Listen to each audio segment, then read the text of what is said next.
How to fix TikTok video under review problem. Hello everyone, this is Sabrina here to help you today. So without any further ado, let's get right into the video. First, launch your TikTok application. Then tap on your profile icon from your bottom right corner. Now from your top right, go to the menu bar. Now go to settings and privacy. Scroll down and then go to report a problem.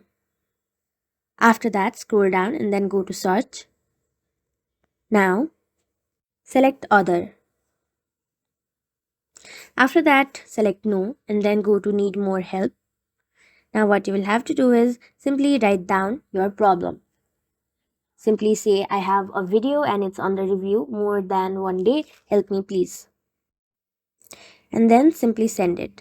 After that, here you will find the possible solution to your problem and you will have to follow it and then you will be done. So that's it. Thank you for watching this video. Make sure to like, share and subscribe to our YouTube channel. If you got any questions, comment them down and I'll catch you in the next one.